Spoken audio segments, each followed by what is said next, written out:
And Adam Konkey, the opponent on Tron, makes Oblivion Stone. Looks like he has not assembled Tron yet and is face down Bedlam Reveler. Jadine will cast a Thoughtseize. She has lost game 1, but might be okay here. We see another Tron piece, so lands 5 and 6, a Karn and an Ulamog. Now, Adam can just crack the Oblivion Stone. Yep. Has a 5th land rolled up. The 3rd power plant. That's like the gross part when you play red-black mid-range against Tron is it's frustrating when they don't even get Tron. They just play an O-Stone, crack it on 5 mana, and like on turn 7 make a Karn, and like you still lose. Mardu in particular has a very anemic clock. Tarmogoyf is quite a bit better in these games, yeah, as you kind of mentioned. It's still not that good. Right. No, it's not great. It's better. It's better. So she'll leave Adam with the Ulamog and hope he just doesn't find Tron. If he finds an Urza's Tower, if he draws it, he has Ulamog this turn, so, that would be bad. Yes. Correct. With Prowess, she attacks Adam down to 16. But now that Oblivion Stone mana is up, we'll see how many Bedlam Reveler hits Adam wants to take.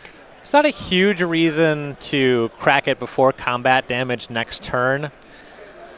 The Mardu deck doesn't have a ton of reach, and in fact, Lightning Bolt is a card I'm pretty interested in boarding out in a matchup like this, though you're going to prioritize cards like Fatal Push over that. The deck has a number of things that you really want to get out here, but you can take 1 hit from 16.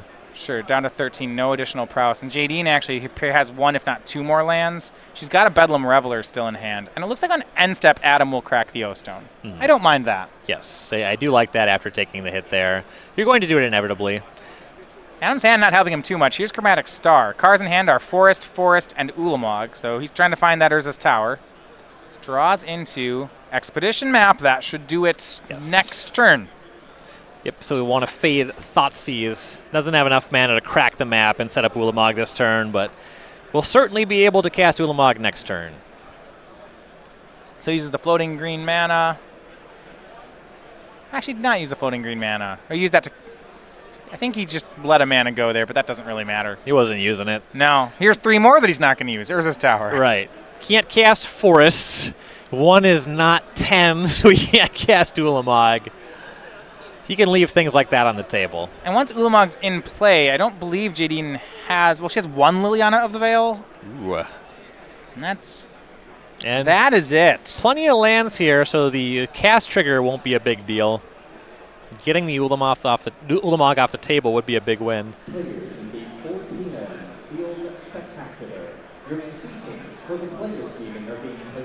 Yeah.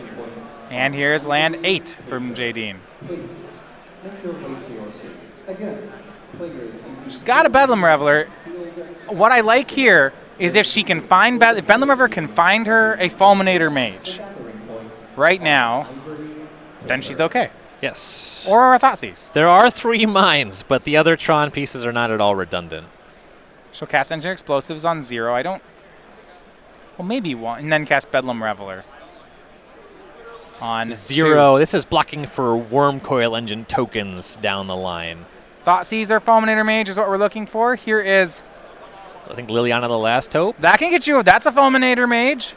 Mill for 2, get a creature back.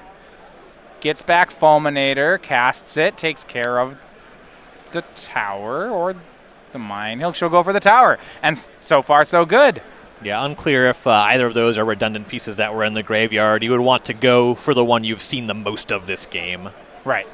If that's an option. It actually looks like there's a mine in the graveyard. So if that's true, then would want to go the other way. Chromatic, either way, it's a great play. Chromatic Sphere, Ancient Stirrings, I mean... But with this mana spent, even if he finds the tower, Adam is... Oh, no, he's not 1 short. He hasn't made a land. Yeah, he's still 1 short. Yes. But he doesn't find it. And maybe Jadine's going to be able to take a game here. I think the 4th power plant available in the 5 cards here. And if Adam's low on time, Jadine gets to plus that Liliana next turn.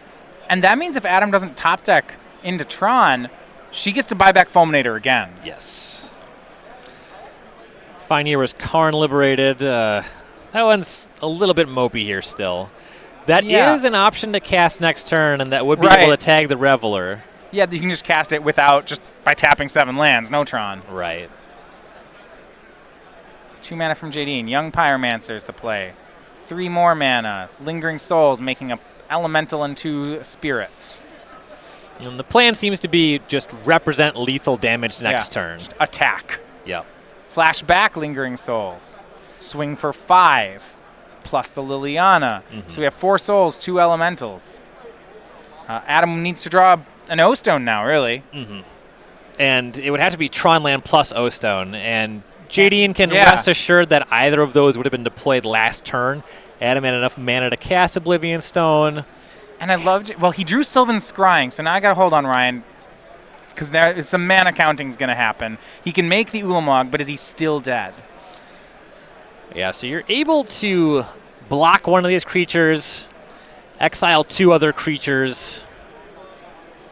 So if you're Adam's side, what I'm interested is, do you exile 2 spirits or some big creatures, you know? I think you want to exile the Reveler and or the Pyromancer just because they represent more damage. You can't block both of them with the Ulamog.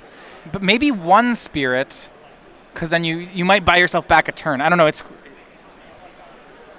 close. The flyer is something, but over the course of 2 turns of attacks, this should be lethal. So the flying and the spirits doesn't seem to be a factor in the game. Here's Ulamog.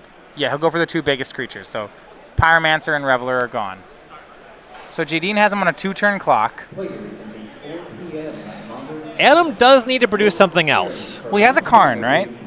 I think something a little bit more than that. The spirits are just lethal in 2, and the elemental tokens add some damage to that as well. Okay, are spirits lethal in 2 if we go Karn -3 on a spirit? I mean, just the elemental tokens will come in for the last point there, right? Yeah. All right. So it has to be more than just Karn.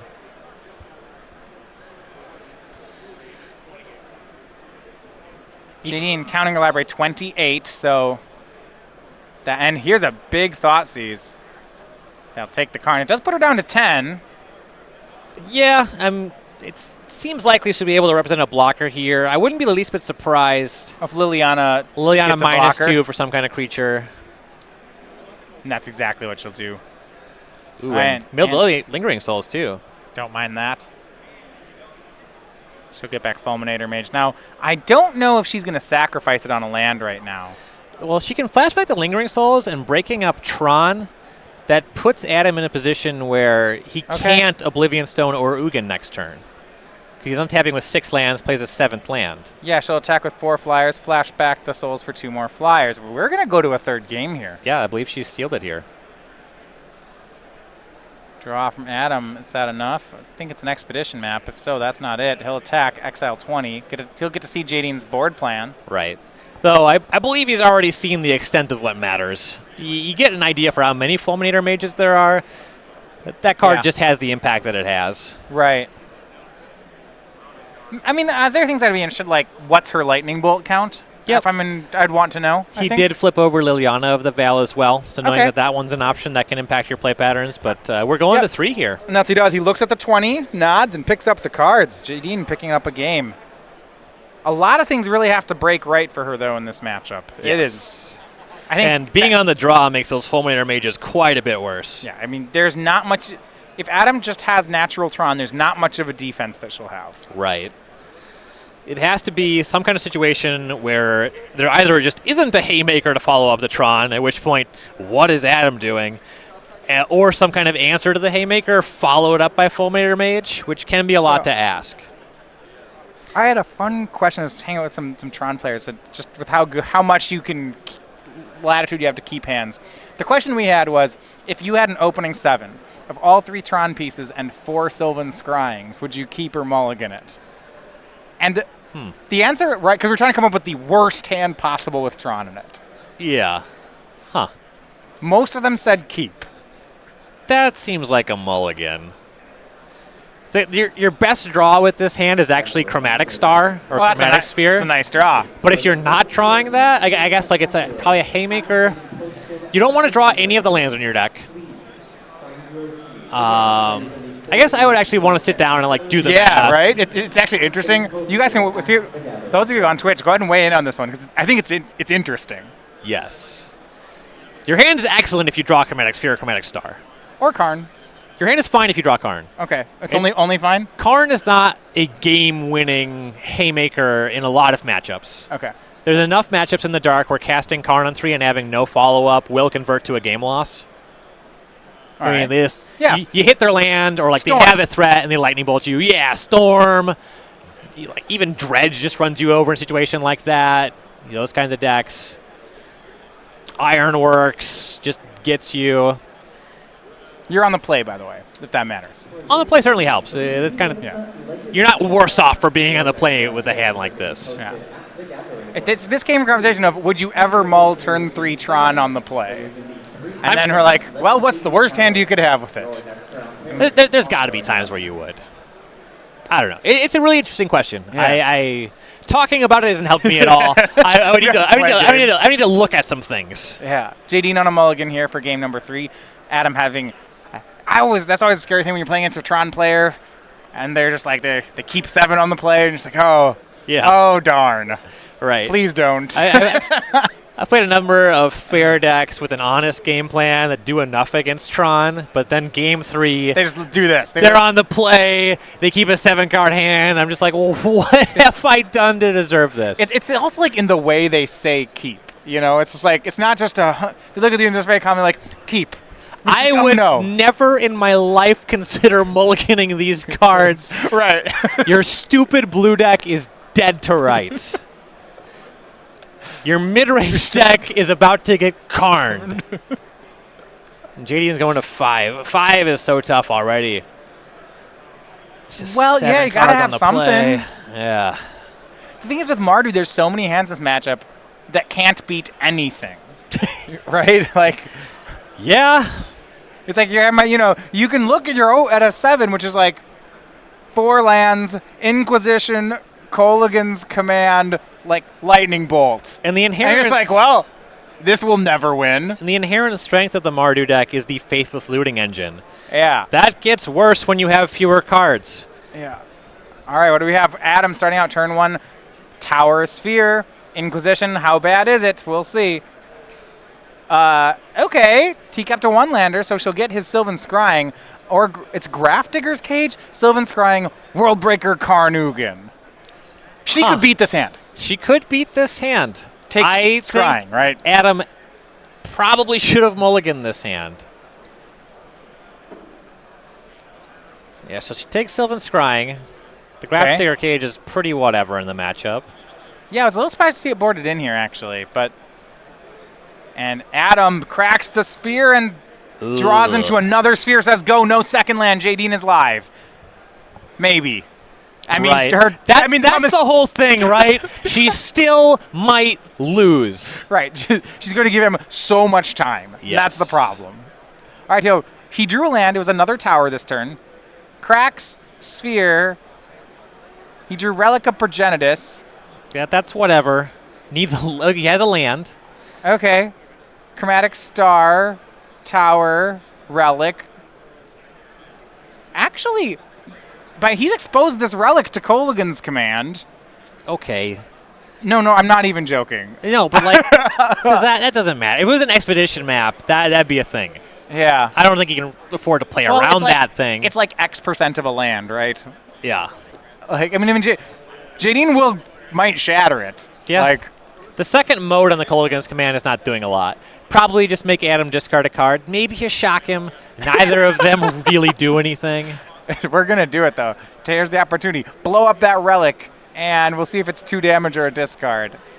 Seemed to be a discard. It's a lot of thinking here for a simple shock. Grafdigger's Cage. Now, he'll get rid of Worldbreaker. That one comes back. It doesn't actually matter what he discarded there. No. Here's a land. He drew Forest, cracks Chromatic Star, draws into Ghost Quarter. Well, he can make land drops. Grafdigger's Cage. Forest, pass. I mean, eventually he'll just draw the mana to cast these things. It's not like Jadine's doing anything. Yeah, she has a Bedlam Reveler stranded in hand. Yeah, only 1 instance in the graveyard. Inquisition, that's going to miss. Yes. We have seen most of these cards. I think Jadine actually knows it's going to miss, but hey, we got this Bedlam Reveler. Exactly. Here's Thoughtseize. That actually will hit. Probably. Ugin's more expensive, but better against you. Do you care? Ugin tends to be much higher impact. She does go with Karn. I guess he's so far off Tron that a 7 versus an 8 is just, hey, take the 7. Yeah, that makes some sense. Also, Ugin versus Bedlam Reveler, that one. Yeah. Karn's a little bit better against Bedlam Reveler. Young Pyromancer from Jadine. Adam drew Power Plant that turn. If he draws Urza's Mine, he's got it. He draws a 3rd tower. He's up to 5 mana. His hand is Ghost Quarter plus Ugin. Jadine attacks for 2. Adam finally taking damage. He's at 18. Oh, and she drew Black Cleave Cliffs. Any untapped land would have been Reveler. Oh no, here's Urza's Mine! Yikes. Oh no! Oh, this Ugin's going to do some damage. You mentioned Plus. You mentioned before she can still lose from here. And that's the gross part. It's not going to be close either. This is right. It's about to be a runaway. She That's can Ugin. cast Bedlam Reveler next turn, Maybe it draws into Dreadbore. but she can't cast that. And the Ugin has to -8 on Reveler. That's a thing. Why can't she cast Dreadbore? Not this turn. Oh, she's done. You're right. Here's Faithless Looting. This could theoretically get you enough. Yeah, Lingering Souls, Kolaghan's Command are the 2 cards she drew. So now her graveyard has 4 instants. It could go down to 6 instants. And now it has 6. Okay, it's a 2-mana Reveler. She draws Dreadboard now. This would be the time to do it. All right, here we go. She plays 2 copies. Okay. 1, 2, 3 draws. Faithless Looting, Fulminator Mage in a land. Not there yet. Here's Faithless Looting. But Reveler's pretty good against Ugin. I mean, yeah, Adam can -8. It does work. Right. There's a number of draws that cleanly answer the Reveler on top of this. No shortage of mana for Adam. An Ulamog off the top would be obscene. Karn Liberated, really good here. And it looks like Jadine, another Faithless Looting will leave 2...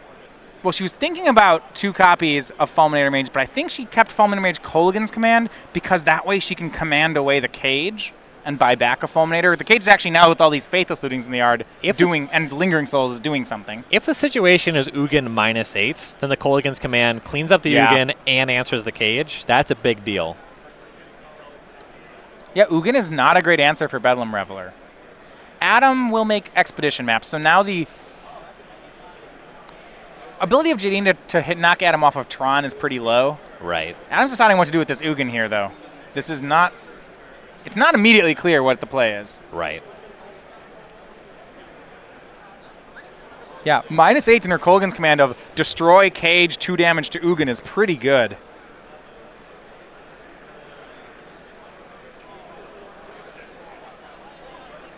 Yeah, -8, but that's what it'll do. So Jadine can clean up the board. Adam will crack map now while she's tapped out. Says go. So he verbally says what he's getting and says go. Doing that out of sequence like this, though, as he gets Sanctum. I guess even if he loses a land, he's got a lot of mana. Right. Yeah, pretty whatever. I mean, he can be punished if an Ulamog is drawn. I mean, Jadine's got to play right Kolaghan's Command to hit both of Adam's permanents. Flashback a Lingering Souls if she has one. Is not a bad turn. Right.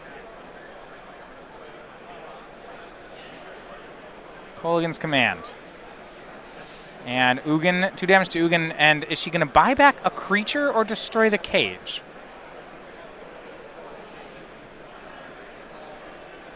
Yeah, just get back that Fulminator Mage. Now that that map has been cracked, she does have a clear line to start knocking Adam off Tron, which ultimately ends up being a bigger game than just getting some Spirit Tokens. Spirit Tokens just don't close the game fast enough. Yeah, and here is Crucible of Worlds from Adam. That changes Fulminator Mage's efficacy. Yeah. And she'll play one and say go, but... Oh, Adam's going to start Ghost Quartering her away. Okay. And a lot of times Mardu only plays that one Sacred Foundry. She looks like she has a Godless Shrine as well, so a second white source. Yeah, she's not trying too hard to cast white spells, and the deck is pretty heavy on basic lands. Lingering Souls ends up being fully shut off with the Grafdigger's Cage. Can't cast it or flash it back once you're off white. Well, Adam drew a Wormcoil Engine, so... Okay. That is a good one. What a deck. This matchup's so hard for Mardu. Yes.